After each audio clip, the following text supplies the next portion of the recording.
நண்பர்களே, இன்னைக்கு நம்ம கல்லணை பற்றி பார்ப்போம். கல்லணை கிராண்ட் அணைக்கட் இந்தியாவின் தமிழ்நாட்டில் உள்ள உலக பழமை வாய்ந்த அணையாகும். இந்த அணை கரிகால் சோழனால் 1ஆம் நூற்றாண்டில் காவிரி மீது கட்டப்பட்டுள்ளது. இது திருச்சிக்கு மிக அருகில் உள்ளது. இந்த அணை தஞ்சாவூர் மாவட்டத்தில் பூதலூர் வட்டத்தில் உள்ள கல்லணை தோகூர் கிராமத்தில் அமைந்துள்ளது.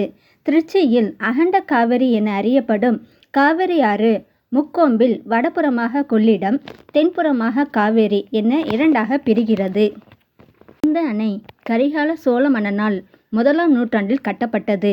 தற்போதுள்ள அணைகளில் கல்லணையே மிகவும் பழமையானது எனவும் தற்போதும் புழக்கத்தில் உள்ளது எனவும் அறியப்படுகிறது. இதுவே உலகின் மிக பழமையான நீர்ப்பாசன திட்டம் என்றும் கூறப்படுகிறது. மணலில் அடித்தளம் அமைத்து கல்லணையை கட்டிய பழந்தமிழர் தொழில்நுட்பம் இன்று வரை வியத்தகு சாதனையாக புகழப்படுகிறது.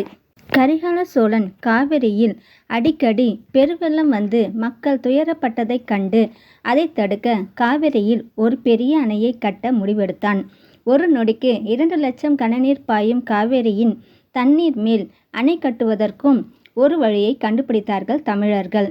காவிரியின் ஆற்றின் மீது பெரிய பாறைகளை கொண்டு வந்து போட்டனர். அந்த பாறைகளும் நீர் அரிப்பின் காரணமாக கொஞ்சம் கொஞ்சமாக மண்ணுக்குள் சென்றன. அதன் மேல் வேறொரு பாறையை வைத்து நடுவே தண்ணீரில் கரையாத ஒருவித ஒட்டும் களிமண்ணை புதிய பாறைகளில் பூசி இரண்டையும் ஒட்டிக்கொள்ளும் விதமாக செய்தனர். இதுவே இவ்வணை கட்டப்பட்ட பயன்படுத்த தொழில்நுட்பமாகும். கல்லணையின் நீளம் 1080 அடி, அகலம் 66 அடி மற்றும் உயரம் 18 அடியாகும். இது நெளிந்து வழிந்த அமைப்புடன் காணப்படுகிறது. கல்லும் களிமண்ணும் மட்டுமே சேர்ந்த ஓர் அமைப்பு. 2000 ஆண்டுகளுக்கு மேலாக காவிரி வெள்ளத்தை தடுத்து நிறுத்தி வருவது அதிசயமே ஆகும். ஆங்கிலேயர் ஆட்சியில் மேலணை கட்டப்பட்டுள்ளது. காவிரிக்கும் கொள்ளிடத்துக்கும் இடையில் திருவரங்கம் ஆற்றுத்தீவு உள்ளது. அங்கிருந்து காவிரி ஆறு கிளை கல்லணையை வந்தடைகிறது. அங்கு காவிரி ஆறானது உள்ளாறு, கொள்ளிடம், காவேரி, வெண்ணாறு, புது ஆறு என 4ஆக பிரிகிறது. உள்ளாறு கொள்ளிடம் மீண்டும் கொள்ளிடத்தில் இணைகிறது. காவேரி இவ்வாறு பிரியுமிடத்தில்தான் கல்லணை கட்டப்பட்டுள்ளது. இந்திய நீர்ப்பாசனத்தின் தந்தை என அறியப்படும் சர் ஆர்தர் காட்டன் என்ற ஆங்கில பொறியாளர் கல்லணையை பல ஆண்டுகாலம் ஆராய்ந்தார். கல்லணை பல காலம் மணல் மேடாகி நீரோட்டம் தடைப்பட்டது.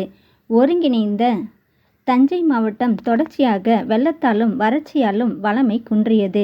இந்த சூழலில் 1829 காவேரி பாசன பகுதி என தனி பொறியாளராக ஆங்கிலேய அரசரால் சர் ஆர்தர் காட்டன் நியமிக்கப்பட்டார்.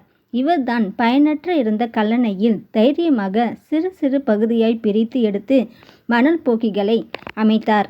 அப்போது கல்லணைக்கு அமைக்கப்பட்ட அடித்தளத்தை ஆராய்ந்த அவர் பழந்தமிழர்களின் அணை கட்டும் திறனையும் பாசன மேலாண்மையையும் உலகுக்கு எடுத்து கூறினார்.